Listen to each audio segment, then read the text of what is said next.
Friends, कैसे हैं आप। आज मैं आपको भारतीय कानून में आत्महत्या को लेकर क्या प्रावधान है बताने वाला हूं। दोस्तों, पिछले वीडियो में मैंने आपको बताया था कि आत्महत्या क्यों करते हैं और आत्महत्या करने के क्या रीजन हो सकते हैं।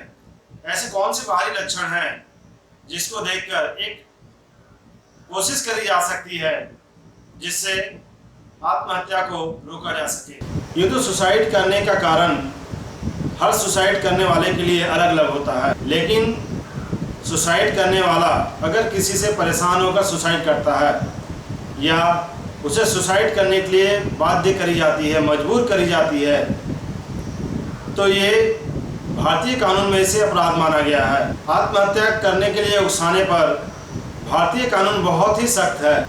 दोस्तों, आईपीसी की सेक्शन 305 में यह बताया गया है कि अगर किसी नाबालिग को जिसकी उम्र 18 साल से कम है सुसाइड के लिए उकसाया जाए, किसी तरह के भ्रम फैलाया जाए या नशे की हालत में सुसाइड करने के लिए विवश करा जाए, तो यह एक अपराध है।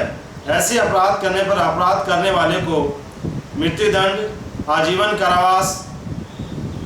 कारावास जिसकी अवधि 10 साल हो सकती है, इसके लिए आर्थिक दंड भी सजा के तौर पर दी जा सकती है। ऐसे अपराध को गंभीर अपराध में रखा गया है। दोस्तों, आईपीसी की धारा 306 के मुताबिक अगर इस तरह के अपराध कोई करता है तो ऐसे अपराध में बेल नहीं मिल सकती है। यह एक नॉन बेलेबल अपराध है। इसमें किसी भी तरह का कॉम्प्रोमाइज नहीं करा जा सकता। यह सेशन कोर्ट के तहत विचाराधीन है। आपको बॉलीवुड अभिनेत्री जिया खान का केस तो याद ही होगा, जिसमें जिया खान की मां ने आदित्य पंचोली के बेटे सूरज पंचोली पर आत्महत्या के लिए उकसाने का आरोप लगाया था। ऐसे केसेस में बेल ले पाना संभव नहीं होता। आत्महत्या को लेकर आईपीसी की धारा 309 में यह बताया गया है कि आत्महत्या करना भी अपराध की श्रेणी में आता है। आत्महत्या की कोशिश करने पर आत्महत्या की कोशिश करने वाले को 1 साल की सजा, फाइन या दोनों ही हो सकती है। दोस्तों, आईपीसी की सेक्शन 309 पर विवाद भी है। हालांकि कई संगठन इसे अपराध की श्रेणी में न रखने की वकालत करते हैं। मेंटल हेल्थ केयर एक्ट 2017 के सेक्शन 115 में यह कहा गया है कि आत्महत्या की कोशिश करने वाला पहले से ही बहुत स्ट्रेस में होता है। उसे सजा देने के बजाय उसका ध्यान रखा जाए, उसका उपचार करा जाए। आत्महत्या के उकसाने के संबंध में आईपीसी के सेक्शन 306 बहुत ही महत्वपूर्ण है।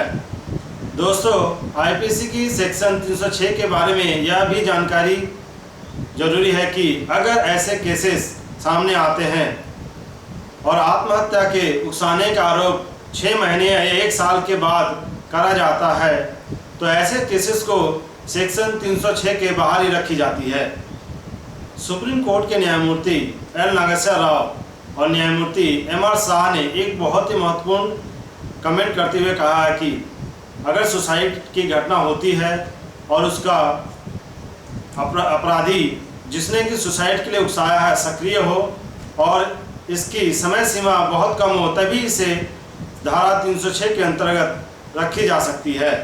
कानून के अलावा यह भी जानना जरूरी है कि आत्महत्या किसी भी समस्या का समाधान नहीं है। जीवन में सफलता और असफलता लगी रहती है। दोस्तों, इसका मतलब ये नहीं होता कि हम अपने जीवन को ही खत्म कर ले। आशा करता हूँ ये वीडियो आपको बहुत पसंद आई होगी, और अगर ये वीडियो आपको पसंद आती है तो लाइक और सब्सक्राइब करना ना भूलें। शेयर करें ताकि ज़्यादा से ज़्यादा लोगों तक यह जानकारी पहुँच सके।